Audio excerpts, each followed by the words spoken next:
Good evening. I am the Symposium Director and tonight's moderator, Kendall Dunkelberg. As we begin, I would like to ask you to mute your cell phones and to thank you for wearing your masks. I've told our speakers that they can take theirs off while they're up here far away from y'all. And for maintaining social distancing, we've blocked off a few rows in every other row in the audience and a few chairs in each row to try to give you a sense of where you can sit. And we're glad to have lots of space in this auditorium.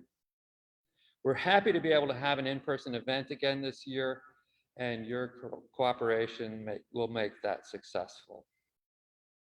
As one health measure, we have opted to do without our usual paper programs.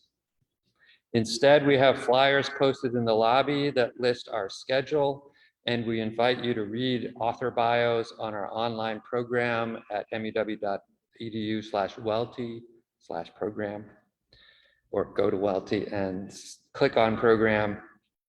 And those bios also list the approximate time of each speaker, especially for those of us who are joining via Zoom or Facebook Live. Hopefully this is all our tech is working, and you can see when people are about to read. The beginning time, we know when that's supposed to happen. It might be give or take a few minutes for the later times listed, but it's a good approximation. This evening's session will begin with a welcome by President Nora Miller, followed by the announcement of the Eudora Welty Prize, and then our keynote author, Ralph Eubanks. As we begin, I would like to thank the Robert M. Herron Foundation for their generous support they've given to the symposium over the years and for continuing that support this year. I'm also grateful to the faculty of the Department of Languages, Literature, and Philosophy and to our MFA program in creative writing for their help this weekend, especially to our moderators, Brandy Wilson, Nora Corrigan, and Mary Miller for their support of theirs. And I also want to thank Dean Brian Anderson and President Nora Miller for their support of the symposium, writing, and the arts. And now I would like to invite President Miller to the stage to give her welcome. Thank you.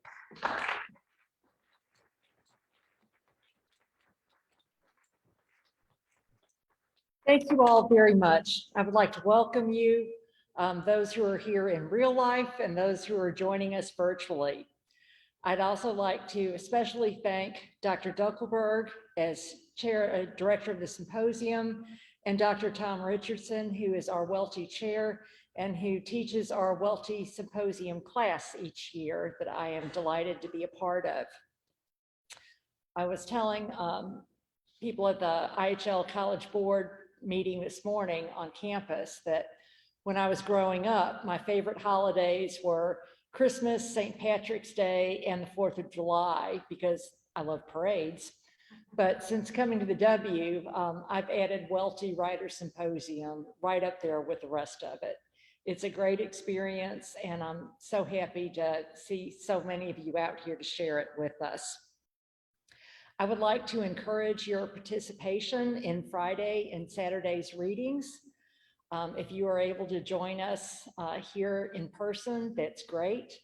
If you are able to join us online, that's also wonderful. And know that if you aren't able to spend the whole time with us, that's okay. You can kind of come and go with your schedule. But for those of you who are here in person, I would also like to encourage you to visit the MUW galleries, where there is an exhibit of intersections of gender and place that's very interesting. So thank you all for being here, and I hope to see you all at many other events throughout this weekend, and it's going to be a wonderful time. So thank you.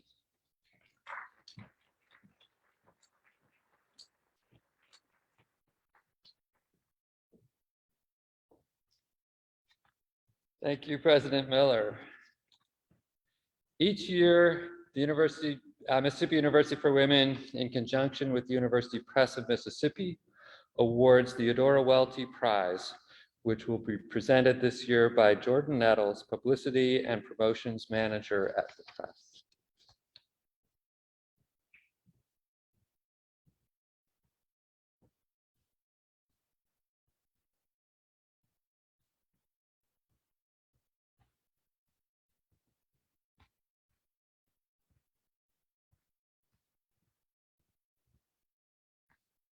Hi, everyone. University Press of Mississippi is the largest publisher and only nonprofit publisher in the state of Mississippi. The press proudly represents Mississippi's 8 state universities, including Mississippi University for Women. I would like to start by thanking the W President, Nora R. Miller, for your continued support through the years. I would also like to thank our current board members, Amanda Clay Powers and Tom Richardson. With your guidance, we are able to continue telling stories of scholarly and social importance that impact our state, region, and world. This year, I am thrilled to present the 2021 Welty Prize to one such book. Marginalized Southern Women Playwrights Confront Race, Region, and Gender is an important contribution to the Southern literary tradition. I'm happy to celebrate this new book with all of you tonight.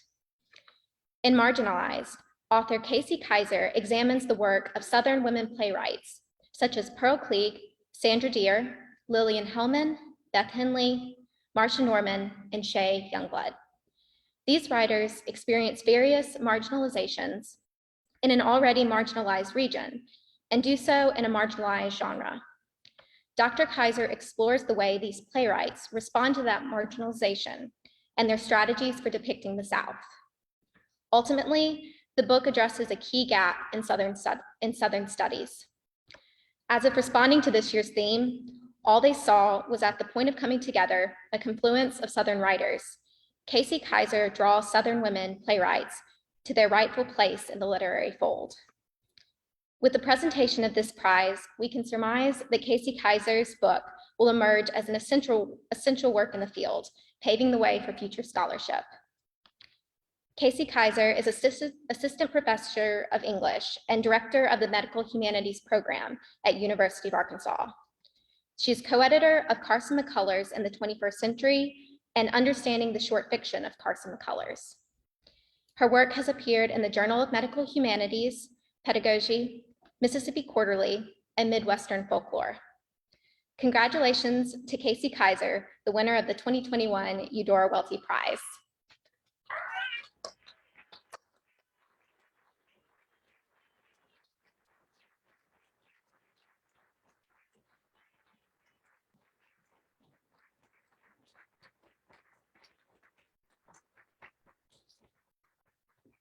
Thank you so much, Jordan. And I'd like to thank the Mississippi University for Women and the University Press of Mississippi for this honor. It's wonderful to be here at Eudora Welty's alma mater. I've been a great admirer of her work for as long as I can remember. So this is just an incredible honor. Thank you so much.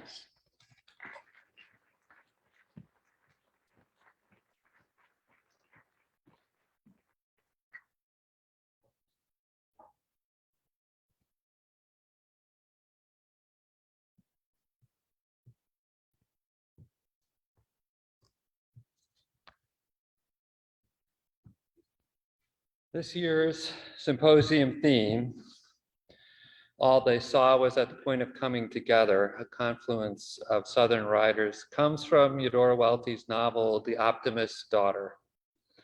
In the novel, the protagonist, Laura Hand, has a dream of the time when she and her fiancé were returning by train to Mississippi for their wedding. When they come to Cairo, Illinois, where the Ohio and Mississippi rivers flow together, she recalls that they were looking down from a great elevation and all they saw was at the point of coming together, the bare trees marching in from the horizon, the rivers moving into one. And as he touched her arm, she looked up with him and saw the long, ragged, pencil-faint line of birds within the crystal of the zenith, flying in a V of their own, following the same course down. All they could see was sky, water, birds, light, and confluence. It was the whole morning world. This was the kind of optimism we were all yearning for last spring when I chose this as our theme, a chance to come back together after a long separation. For a while in August, it looked like it might not happen. And yet we are so grateful to be able to come together with another amazing group of writers, most of whom can be with us in person, though we will have one remote reader on Saturday. And we are both here and online on Facebook and in Zoom with our MFA students. The writers we have gathered all celebrate coming together in communities, families, or even in chance meetings between strangers. With this in mind, it gives me great pleasure to introduce this year's keynote author, Ralph Eubanks, whose most recent book, A Place Like Mississippi, is the perfect embodiment of this kind of confluence, as indicated in its subtitle, A Journey Through the Real and Imagined Literary Landscape from Faulkner to Welty to Wright and Ward. In it, Eubanks shows his deep knowledge of our state, recounting the history of its many hidden byways and most well-known institutions. He describes its varied landscapes and the flora and fauna that define it, all while telling the stories of many of our writers, from the Southern classics to contemporary luminaries, all in an attempt to answer the question, and I quote, "Why does this land, a very poor rural state with a high rate of illiteracy, inspire and produce so many writers?" He very rightly begins his journey in the prologue with Eudora Welty, who he says recognized the Mississippi as a place that held mystery. Along his journey around our state, you will find many of the Symposium's favorite authors, from Brad Watson and Ellen Douglas to Jessamine Ward, Kiese Lehman, and Natasha Trethewey. Katoya Ellis Fleming, writing in the Georgia Review, describes A Place Like Mississippi as an education, adding, "It is a book bursting with discovery and pride, and its truths challenge our inclination to view the South as a monolith." I would echo that sentiment, but add that it is the kind of education that you lap up from the family storyteller. This is no academic literary history, for all the rigor and research that has obviously gone into its writing. I like to think of it as part travelogue, part memoir, and pure poetry, which is not to mention the beautiful photography and the keen attention to the minutiae of each place he visits and each writer he tells us about. Ralph Eubanks is incredibly well situated to write this survey of Mississippi writers, blues musicians, and other cultural icons. He was born and raised in Mount Olive, Mississippi, and earned his bachelor's degree in psychology from the University of Mississippi, and then a master's in English from the University of Michigan, which led to a career in publishing that included working as director of book publishing for the American Psychology Association and the director of publishing for the Library of Congress and editor of Virginia Quarterly Review. He is also the recipient of a Guggenheim Fellowship for Nonfiction Writing, and he has taught editing and journalism at the University of Virginia, George Mason University, and as Eudora Welty, visiting scholar in Southern Studies at the University of Mississippi. He has written numerous articles for the Washington Post, Wired, The New Yorker, Vanity Fair, and many other journals. In addition, he has written 2 memoirs about growing up in Mississippi, Ever is a Long Time, A Journey into Mississippi's Dark Past, and The House at the End of the Road, the story of 3 generations of an interracial family in the American South. With his vast experience and many contacts with Mississippi writers, Eubanks brings us an intimate portrait of our state, its varied places, and the diverse chorus of voices that make up its literary past and future. I can't think of a better way to begin our weekend together. Please join me in welcoming Ralph Eubanks.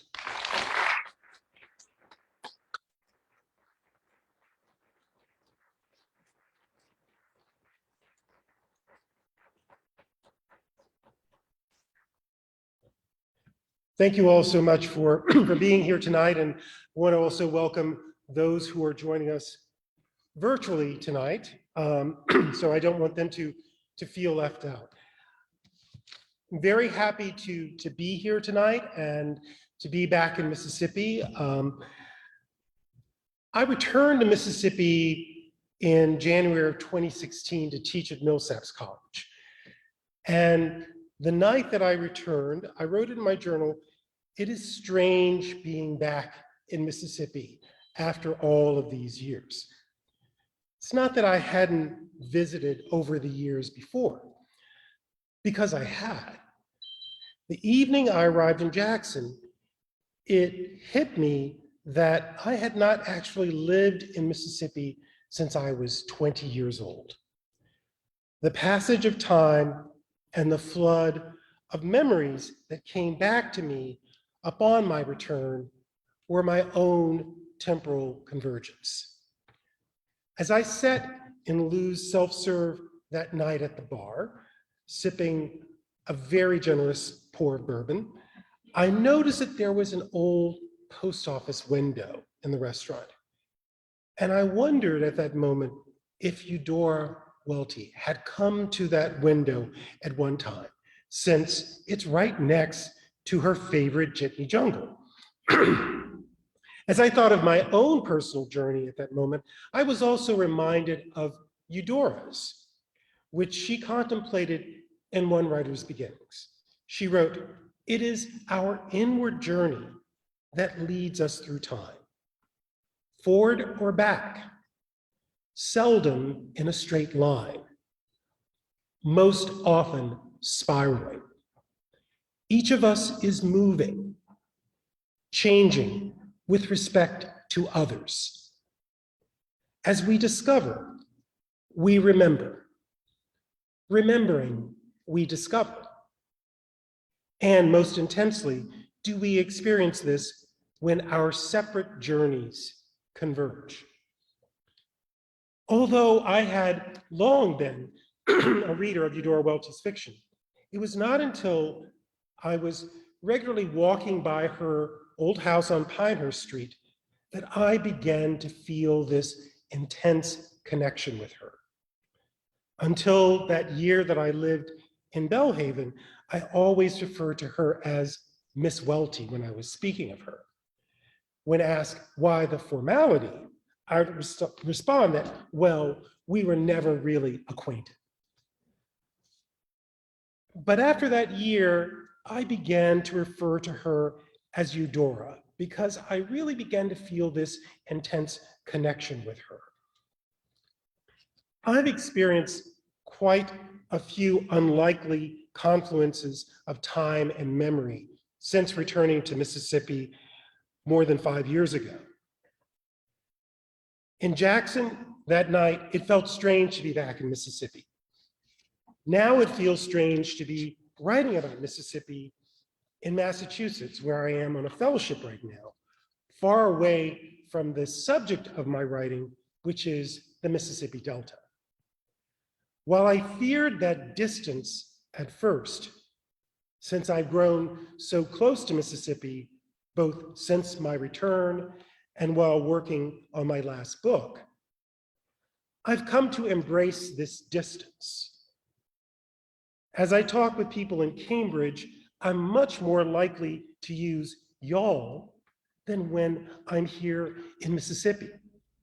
Rather than wanting to blend in, I want to make clear my regional difference. But I have to be honest with you, I haven't always felt that way. One of the great joys of living in Massachusetts these days is getting time to spend with my fellow Mississippi writer and dear college friend, Steve Yarbrough. When you are with someone who's known you for 45 years and who remembers you and remembers what you were like when you were 19, the conversations are very honest. As Steve reminded me in a recent conversation, in my days at the University of Mississippi, he would have labeled me as the English undergraduate most unlikely to bear the title Southern Writer. I had already learned to modulate my Piney Woods accent, so I didn't sound like the country boy that I was. And the writer whose work I read the most was Henry James. And I took a graduate seminar as an undergraduate in Victorian literature.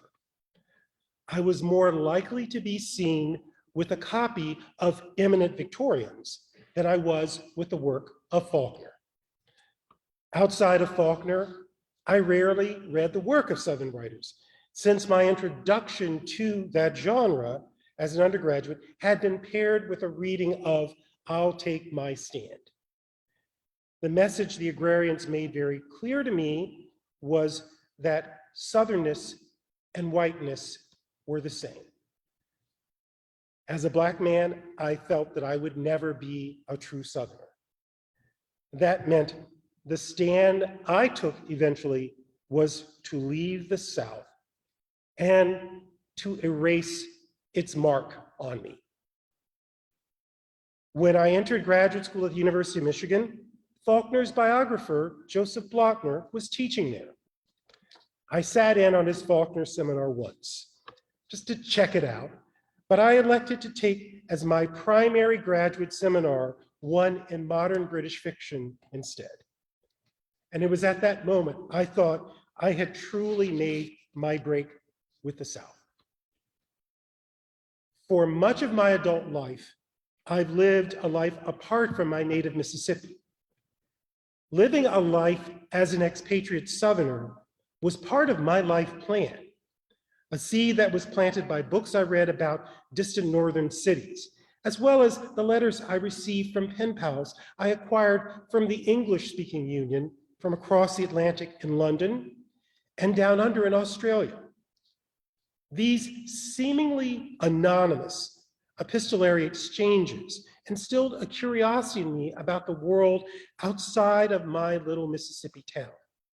And I hungered to be a part of a world more expansive and cosmopolitan than my 80-acre farm in Mount Olive, Mississippi. That is why 40 years ago, I never expected to be part of a conference that is about a confluence of Southern writers, nor could any of my undergraduate friends imagine my being in this position either. Although I never denied being from Mississippi, I always kept my Southern identity in check. As I mentioned, I intentionally lost my accent, and I realized that there was racial discrimination and there's also linguistic discrimination. I didn't want to be a victim of both, so I decided to change the one that I felt I could control. But I have to tell you this, when you lose a piece of your identity, a strange sense of longing sneaks up on you in middle age. And as I might have said as a boy, that feeling just whops you upside the head and knocks you flat. And that's what it did to me. And that's why, as a man well over the age of 40, I found myself on the site of the farm where I grew up, trying to piece together my life there. As I stood by the mailbox where those influential letters arrived from distant lands, where people spoke with the plummy vowels of received pronunciation, I longed for my former self, but knew that person was long gone. My old Southern voice had departed along with my former self, perhaps lost, and I began to weep because I had to find them. And writing helped me do just that. As I mentioned to Emily Liner recently, Emily of Friendly City Books, a bookstore you should all be supporting, no one who chooses a life as an expatriate can ever fully leave behind the country or region of their origin. The place where you're from follows you, even if you try to mask clues to the very origin that are tattooed in the depths of your consciousness. Richard Wright may have never wanted to return to Mississippi, but I sometimes wonder whether completely severing himself from the place that shaped him was the best artistic choice. returning to his place of his birth, would have perhaps enriched the story he told in his 1958 novel, The Long Dream, which is set in Mississippi and portrays in fiction the fear and hate Wright confronted in Black Boy. Mississippi was on Wright's mind, but he chose to write his novel with an ocean between him and his homeland. In the creative process, resisting return to the place that fed, enriched, and inspired his art.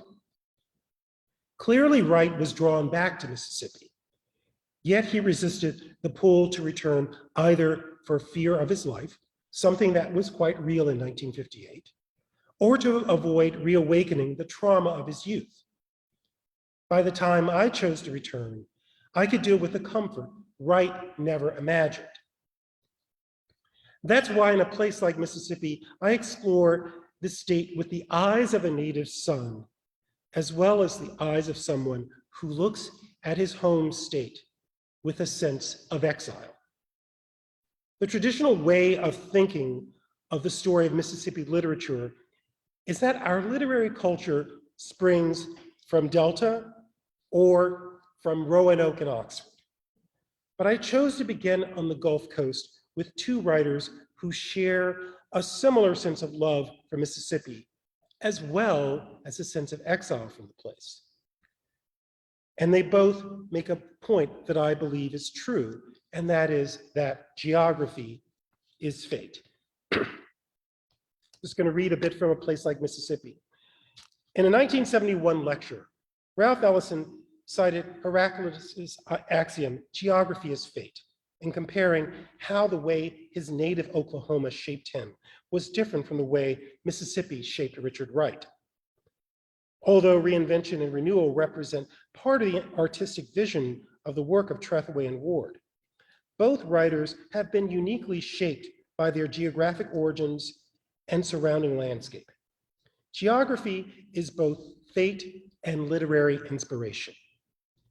Natasha Trethewey and Jessamine Ward are two writers who represent the future of Mississippi and Southern letters while maintaining a firm link to the past. Both writers weave stories, one in poetry, the other in prose, about people marginalized and forgotten. But what connects them is that they have both chosen to memorialize the Southern past, one that many would rather forget than remember. For both Trethewey and Ward, the Gulf Coast is a place that is as much a part of them as it is an inspiration for their art. This is especially true for Jessamine Ward. As Ward and I stood under large live oak trees in Delisle one afternoon, a sudden silence fell over our conversation. With a tone of urgency punching the quiet, Ward asked me if I detected an eggy, sulfurous smell coming from the bayou. As I breathed it in and responded with a quiet yes. It is that smell that makes her think of home, she told me. Then she asked me to stand still. Feel that warm air around you, Ward said with a gentle lilt of serenity in her voice. It feels as if the air is touching you here. The humidity is like a warm embrace. I find it hard to leave that. And I have to tell you, at the moment that she said those words to me, the hair on the back of my neck stood up. And what I've learned from both Trethewey and Ward, and from reading their work, is that if you probe the silences, you can uncover something that adds layer to your narrative. The only way to dig deeper is to listen. Watch for the silence, watch for the things that people don't want to talk about. And what I've realized is in Mississippi, that's where you find the best stories. And one of the great challenges of this book was I also had to turn to write about my native piney woods. And as I returned there, I realized that in that place, there was a silence about the changes to the landscape there. And it took me several trips, as well as talking with one of my father's friends who at the age of 93 was still very clear and lucid and could explain to me exactly what happened. And I just want to share with you what I realized from kind of going back to my native piney woods. And share that with you. I realized I had marked that page here. Once you leave the now empty towns and head out onto country roads, the region is lush and green. It is in the farmland of the piney woods that I find my literary inspiration. I can spend hours driving down those winding country roads, ones where I still remember every twist, turn, and switchback, as well as how they connect through communities I visited on my county agent rounds with my father. A random mailbox or road sign may bear a familiar surname that stirs a memory, but the people I knew who held those names are now gone. And so is the agrarian world of the piney woods that Anne Moody and I both once knew, one made up of small independent farms with families who were sustained by the land. I have made my peace with that since the beauty of the place that Moody and I both remember is still there. Holding up a mirror between what once was and what remains will most certainly be the inspiration for the next generation of writers from the piney woods. Throughout the region, you can see elements of the past on back roads, where there are small timber operations with piles of logs stacked neatly together like matchsticks, just as they would have been a century ago. But these new timber operations are working to make room for the large cattle and poultry farms, which are carved out by shaving away the tree line to create lush green fields of grass, the seed for which is dropped by low-flying aircraft. These fields create new vistas on the landscape for those who wander down these roads, including people like me who are looking for artistic inspiration. On these Mississippi roads, the past and the present exist side by side. The past is there for all to see, yet perhaps is only noticeable to those who still remember it. Perhaps it is not the past Mississippi is losing on this landscape. Instead, we are witnessing how the past and future are slowly becoming knitted together into one seamless garment.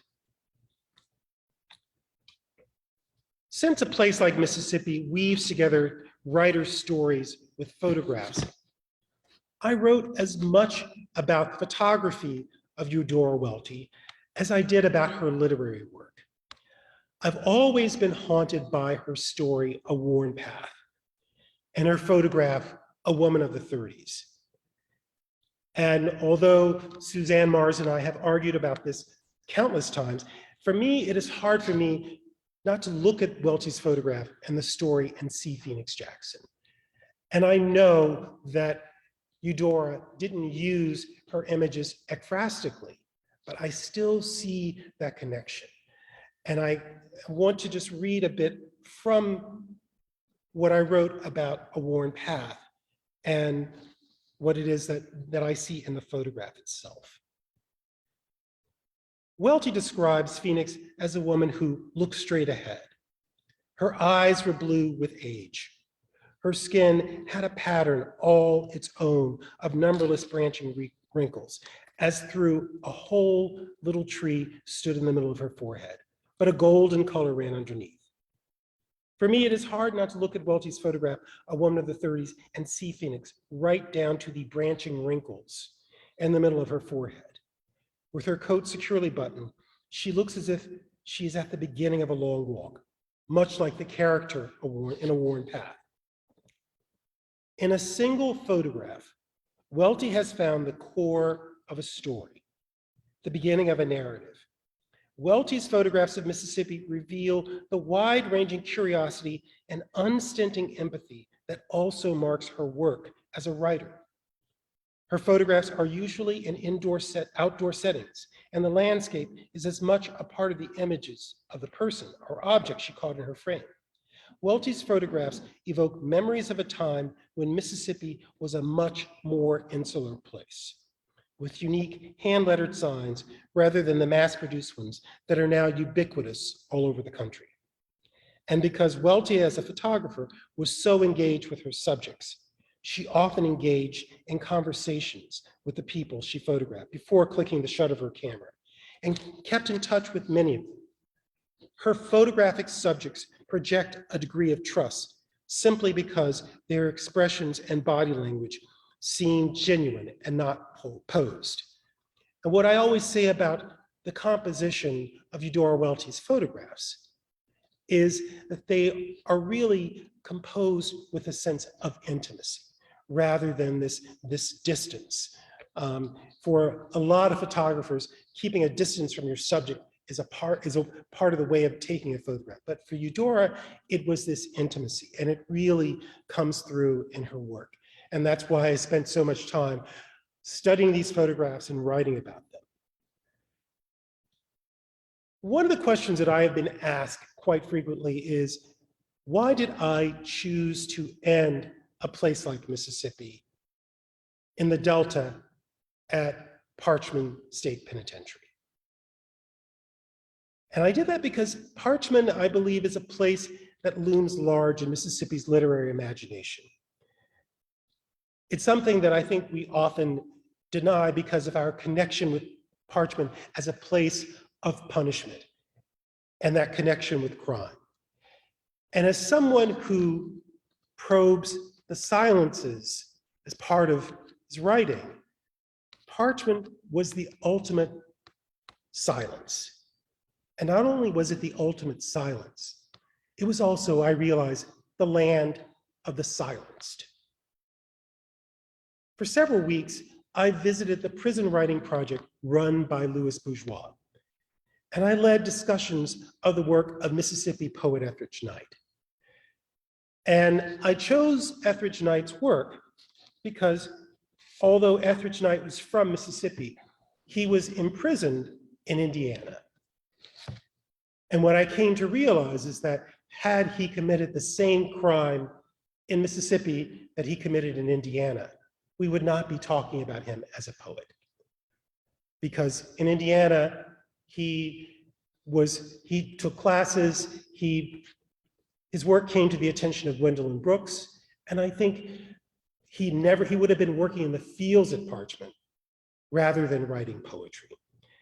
And I wanted those men at Parchman to feel a connection with someone who was like them. And I want to just read from the conclusion of A Place Like Mississippi and just tell you a bit about how that place made me feel. And there are a few weeks that happened between the time that I actually arrived there and introduced Etheridge Knight's work and that I actually lectured here. When I passed through the gates of Parchman 2 weeks later, the men are eager to take part in the discussion of Etheridge Knight. They have all read his work and are ready to begin as soon as we enter the door. I feel self-consciously professorial, particularly when one of the men admires the fresh shine on my loafers and my brightly striped socks.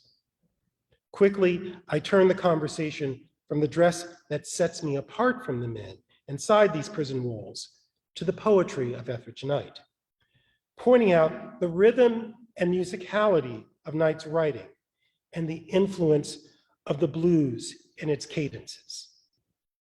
The topics of loss, love, and oppression in the poems we read connect with the men, reminding me that in spite of the passage of time since Knight wrote his poetry, little has changed in prisons in either America or Mississippi, with the exception of the number of people incarcerated.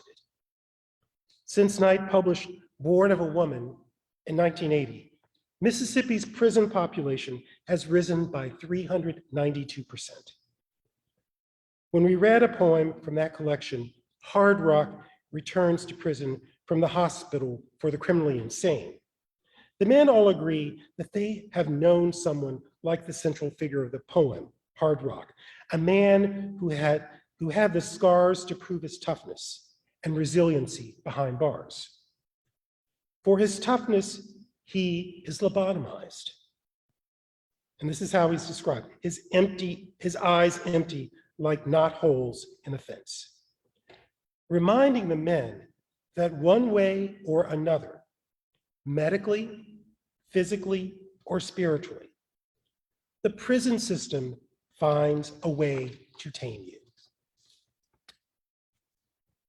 While I tried to capture the tone and texture of Knight's poetry when I read his words, I remind the students that Knight was a poet of the belly, meaning he was a man who could expose the emotions he felt deep inside his guts with the inflections of his voice.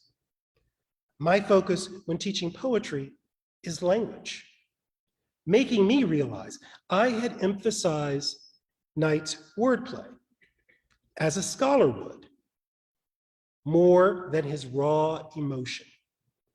The men focus on the unvarnished feelings Knight forces on the page because they can connect with the words in a way I never can in my speech and delivery of his poems, no matter how hard I try. I might be able to place Etheridge Knight within the literary lineage of Mississippi and the Delta, but only the men in this class inside these prison walls knew how Knight's words reflected the emotional regions of their lives. As we wrap up the class, the men ask me if I will come again. Of course I say yes, thinking of Knight's wasp woman, searching for a common or uncommon denominator. But unlike Knight's poetic subject, I feel a connection here, more common than uncommon. No longer will I drive along US Route 49, past the walls of Parchment, and wonder about the lives of the souls kept inside its vast fields bordered by concrete walls, barbed wire, and electrified gates that clang tightly shut. When I drive by Parchment, or any other prison in Mississippi or America for that matter, I will not think merely of the punishment that takes place inside and the crimes that place the people here. I will think of the inner lives of the men and women in prisons who are seeking redemption through writing, struggling each time they put pen to paper to capture their lives in both poetry and prose. And I will think of their stories, which are Mississippi's stories. These men I have encountered inside Parchment's walls are my fellow Mississippi writers. A Mississippi writer is as likely to be found behind the walls of Parchment as they are in an MFA class here at the W. In the opening chapter of A Place Like Mississippi, I posed this question. How did a little state that rests alongside the banks of a mighty river make so many contributions to American letters and literature? I believe it is because we have so many stories to tell. And I also believe it's because we have so much to explain. But as I close here tonight, what I would like to urge all of you to do is what I do. I urge you to listen to the silences and listen to the silenced, to find stories. Yes, we can all learn a lot from this place we call home. Thank you very much.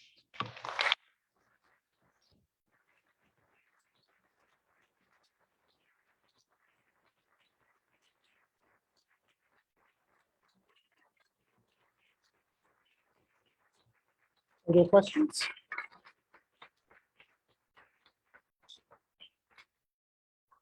Do you have time for a few questions? Hopefully the mics are working. If you would like to come forward and ask a question here, that's great, and that will help people online hear it. Otherwise, I will ask our authors to repeat the questions that you asked in the audience. The acoustics in Rand Auditorium are pretty good, so you'll probably be heard in the hall, but not on.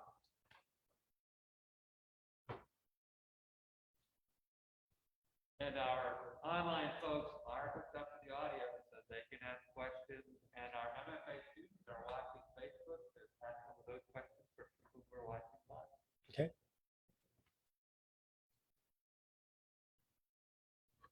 Questions?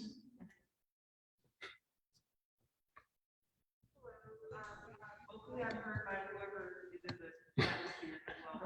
I'm very curious, it's kind of a silly question, so I'm sorry. but- It's not, no question silly. Okay, well, thank you. I'm very curious about your lack of accent. I'm also somebody who doesn't have an accent, but I didn't try to remove it. So I'm curious about your process and if your family had anything to say when you processed that. Well, if you actually analyze my accent, it is placed over Ohio, and that is because of Clear Channel Radio. And that's WLW out of Cincinnati, WLS from Chicago. So those are the two influences, which is why people place it as a Midwestern accent. I do remember one of my mother's friends coming home saying, "Where did he acquire that brogue?" And my mother just shook her head and said, "Don't ask." But really, it's Clear Channel Radio. Someone told me, once that I sounded country. So I decided no one was ever going to do that to me again. And that's what led to it.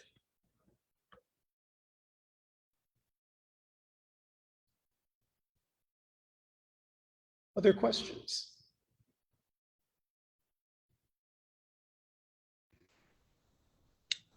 I have a question. Can you hear me? Yes, I can. Okay. Well, thank you for presenting. You're amazing. I've loved reading your work. And I'm wondering about place and how you were able to, where do you find the balance, I think, in knowing when to bring a place close and when to keep it distant? It's really hard, and I do have to say that it's something that I'm forcing myself to learn right now about, writing about the Mississippi Delta. As I was working in a place like Mississippi, I really did wander all through this state, even going to the intersection of Highway 49 and 90 to that point that Natasha Trethewey writes about in Theories of Time and Space.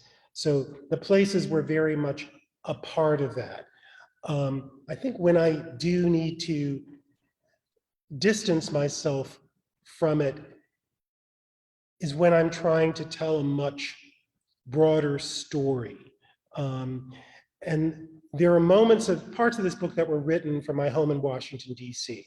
So there are times I'm wandering the roads, but then there are times when I'm really distant from that place. And I try to think about this as much part of a broader story. Because I wanted readers to read this book and not just see a story of Mississippi, but I wanted them to see how Mississippi's story and America's story really overlap. And also, not only that, but how the story of the American South and the story of the rest of the country are also connected. There's so much particularly about the way we think about race, that we want to think of the South as the only place where that happened. And this idea of exclusion being something that's unique to the South. As someone who's been studying the monuments of Cambridge, Massachusetts, it's not the only place where we may have Civil War monuments that are signs of exclusion, but monuments in the North have a similar type of exclusion. I think the St. Gaudens Memorial right in Boston Common, which has Robert Shaw leading this group of Black men, is saying those Black men have no agency. So place is a part of the way that I think about it, but also having that distance from it helps me see the place a little bit clearer. I hope that answers your question. It does, totally. Thank you. Could you speak to how you selected the photographs for the book? Were you inspired by them as you were writing, or after you finished writing, did you go back and find them? Okay. Well, the question is, how did I find the photographs for the book and how did I select them? I thought about places as I was writing that I wanted to see visually. The process of choosing the photographs and writing the text were completely different. I teach a class on the image of the American South, which is about Southern photography. So I have a sense of Southern photographers whose work I admire, and I wanted to get their work as part of it. But the process began after it. There are 100 photographs in the book. Originally, there were to be 150, but we realized it was going to overwhelm the text. So we moved it to 100. To get to that 100, I chose 300 photographs and then whittled it down. It's from my days of doing photography books at the Library of Congress. And actually, one of my photo editors from the library helped me in that process. There was a photo editor at Timber Press who also kind of went in it as well. But I really did begin to think about the photographs after it, but I also thought about the work of Jeffrey Dyer, whose book, The Ongoing Moment, I'm a big fan of, because he says there is this strange melding of the visual and the verbal that has to take place. And I was very conscious of that in the process.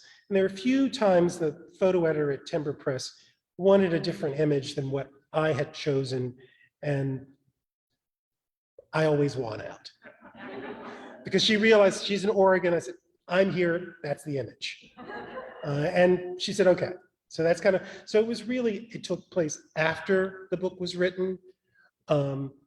And I went for the work of photographers whose work I admire, like, Maudie and Langdon Clay, Rory Doyle, Tabitha Soren, and then other people whose work I just kind of ran across and knew. For the Piney Woods, I took many of those photographs myself. Those are not the strongest photographs in the book because I'm not a photographer. But that's kind of how that all worked.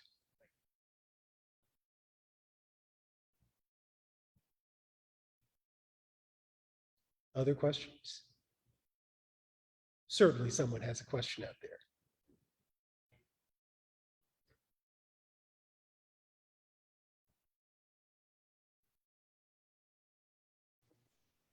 Hi, sir. I'm Aniston. It's nice to meet you. I enjoyed reading your work and your presentation here tonight. I have a question, and it may be silly, so I apologize. But I was curious, you speak about I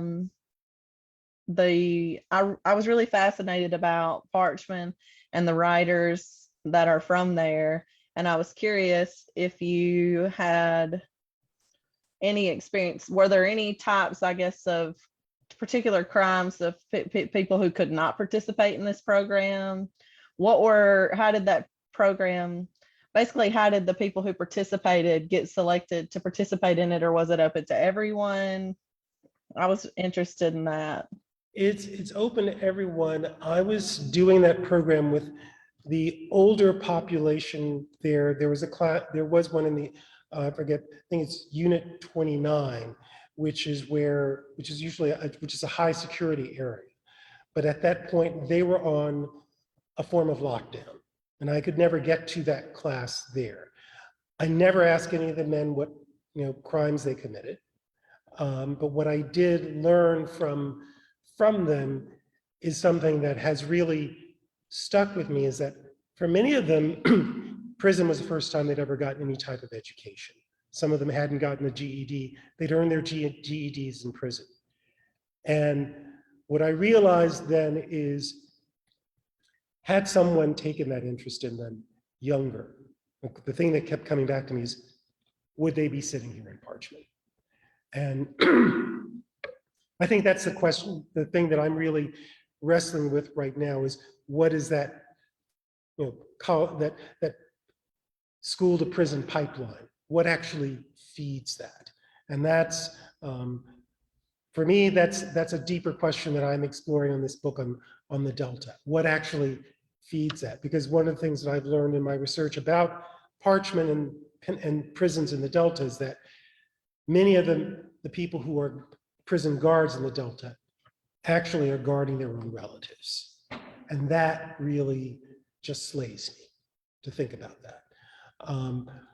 But it was a generally older population. They volunteered for it, and many of them said that they made the choice to be a part of this, that part of their interior life was important to them to actually get through prison. So to get through that week, all they were thinking about was getting to that writing class the next week.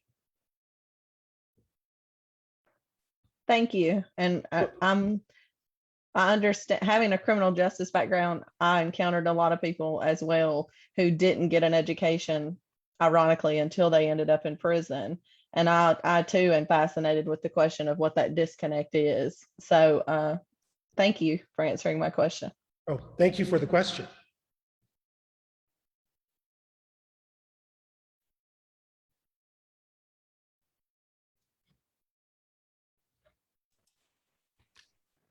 So the disembodied voices are voices from our MFA students Okay. who are around the country and who can join us physically. A few are in the audience, but most are far enough away. We didn't want to make them travel. I know in our class today, when we were talking about the book, one question that came up was how or when did you get the germ of the idea to write such an expansive encyclopedic overview of Mississippi literature and geography, etc. Did you ever search yourself for taking on such a big project? Well, I mean, I have to be honest about this. The idea of the book was introduced to me by my editor, Will McKay. Will came to me with this idea. He was thinking about a book that he thought would be about the Mississippi Writers Trail.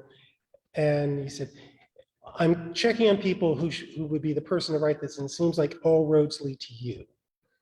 And I said, oh, that's interesting. And he said, well, I want to start the book in the Delta. And I immediately said no. And it was almost like it was, and I could tell he was a little bit taken aback by that immediate no. And I remember telling him, give me a few weeks, let me sit down with this idea, and I will think about a way to kind of turn this around. And for some reason, I started thinking about the Gulf Coast. So this place that we think of as the end of Mississippi is the beginning. And that's really, so it was kind of that push from Will to do the book, and then giving him the idea. And at first he said, well, I don't know if I can really pay you for that. And then finally he said, yeah, and after I gave him the proposal, he said, okay, I think we can make a deal. And it really came down to that. It was, and then did I ever curse myself for taking it on? Sometimes, yes. I would say that I kept rejuggling whether I went straight from the Gulf Coast to Natchez and Vicksburg, or whether I went straight to the Piney Woods. And those two chapters got rewritten several times. But it was, when I was trying to figure that out, that's when I got on the road. And it was traveling that helped me work through a lot of that. Just driving the roads of Mississippi really helped. So yes, occasionally I did curse myself for taking it on. And Will was a great editor, and he knows the place. He said, not as well as you know it, but what I realized, he's someone with a Southern soul. He's from Chicago. And as I say, he's from the up South. Not from the deep South, he's from the up South. So I think that's how we really understood each other.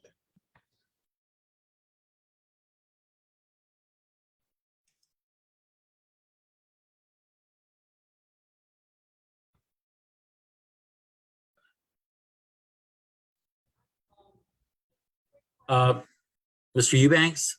Yes. My name is Jan Hoover. I'm a student in the MFA program. I'm really enjoying your book. And I was wondering, how did you decide what was going into the book, what was not going into the book? And is there anything you wish you could have gotten into the book that just because of space or context you couldn't use? Well, there are a few things that I wish that I say I had in the book that were cut from it. I focused a lot more on kind of the Piney Woods as a place of religion. I was using Lee Durkee's Tales of the Midway for that part of the book. My editor really cut that part of it. There are a few other writers I wish that I had spent a little more time with, and others that I felt I had to introduce, even though I wasn't really that crazy about their work. One of them being William Alexander Percy. But I feel he's an important writer. Talk about Mississippi. So I began to think about William Alexander Percy, not only through the lens of race, but through his queerness, and trying to,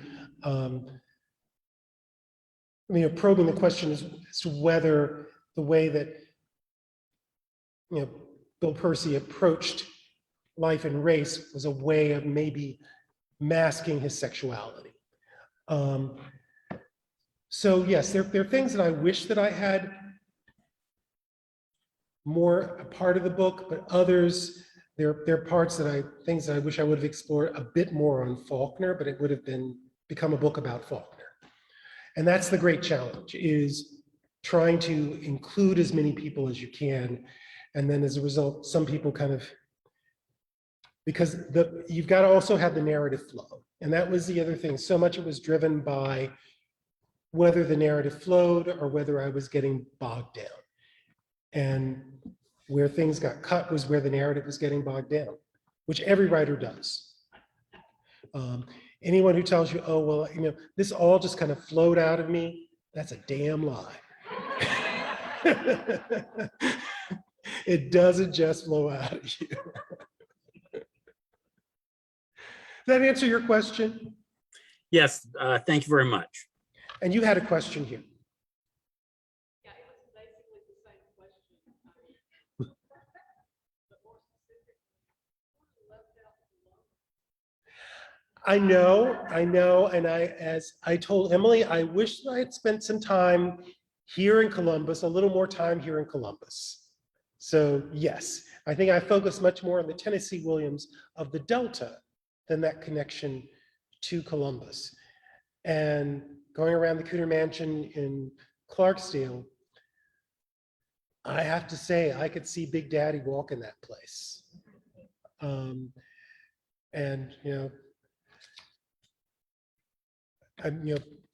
I have to do my Blanche Dubois for you all, because I can't stand a bare light bulb any more than I can a rude remark or vulgar action. Because I love Tennessee Williams, but it's the Delta Tennessee Williams that I kind of focused on. Good evening. I thoroughly enjoyed your lecture. And this is a non-literary question. I think the Piney Woods is one of the least known regions of Mississippi. For a lot of people, unknown. Could you talk a little bit about where it is and what it is? Well, the Piney Woods is Mississippi's flyover region. It's where people speed through, going between Gulfport and Jackson. And it's this immense pine forest that really the Piney Woods actually stretches as a region over to Texas. And it's a place that logging is a big part of its legacy, it's part of its industry, part of its history, but it's also the location of the Free State of Jones. And as Noel Polk famously said, that the Piney Woods is a place that's beyond the Southern myth. And I really feel very fortunate to have had conversations with Noel Polk specifically about the Piney Woods, because it's the region that we were both from. And we both realized that our fascination with Faulkner came from living in a place that was so different than the place Faulkner came from. That it was outside of this myth, and it's like, we're living in the same state. Why doesn't it look like this? Why doesn't it feel like this?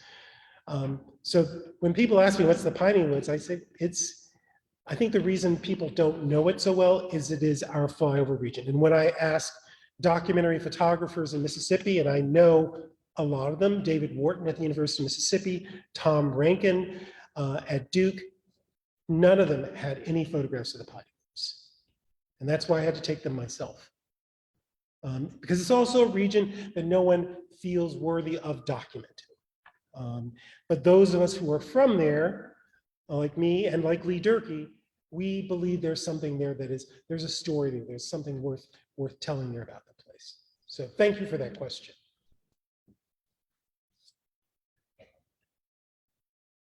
Yes, Emily.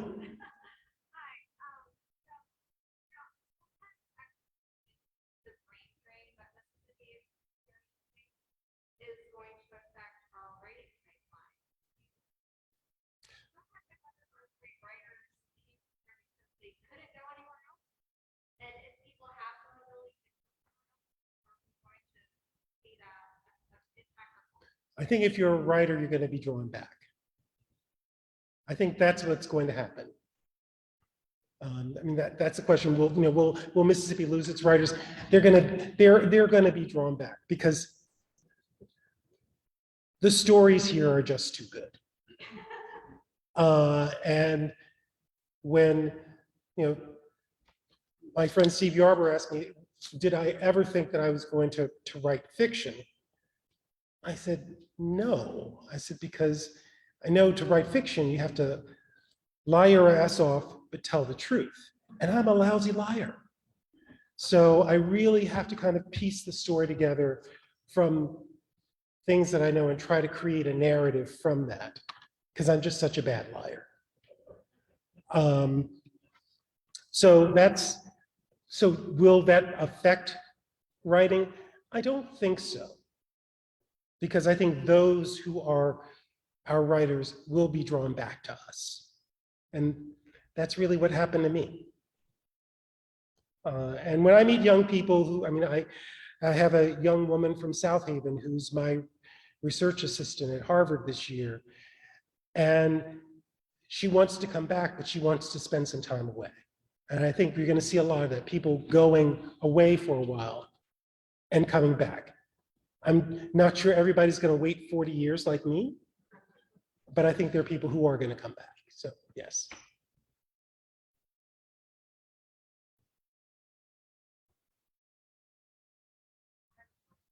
Yes. So, were your parents alive when you came back? My mother was alive. No, she was not. The worst thing you could ever call my mother was a Mississippian. She was from Alabama. And if calling her a Mississippian, you just might have, called her a four-letter word. So no, she wasn't that happy that I had come back. But I think she also understood the need that I had to come back. So yes, I mean, I think she was happy for me because I think she felt that I had found my calling here. So.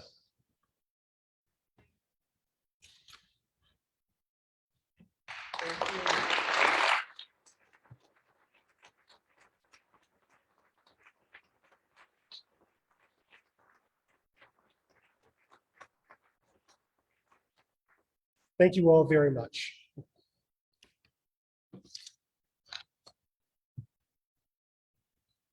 Thank you so much. That was wonderful. We do have some refreshments that should be in the lobby. Our authors will be signing, all authors at the symposium, except Josh Russell, who can't be here, will be outside on the front porch of Whitfield Hall signing books. So feel free to buy their books at the book table and get get them signed tonight. They'll also be around throughout the weekend to sign copies, but we won't have a formal signing after that. So feel free to mingle a bit. We just ask that you take your food outdoors to eat it. Then you don't have to have your mask on. It's hard to eat with a mask on. And we also ask that as you have finished with your symposium, I hope it's not tonight, but whenever you're have come to your last session, we have an evaluation form that is also online. You can use a QR code, or there's a simple URL that you can use to type that in, and it's a quick form to give us some feedback on the symposium this year. That will also be available to people watching online. I'll make sure to post that link. Thank you all for coming tonight. We look forward to having you back tomorrow morning for 4 authors in the morning. The schedules are all over the lobby, so take a look to see who will be first. Good night. See you soon.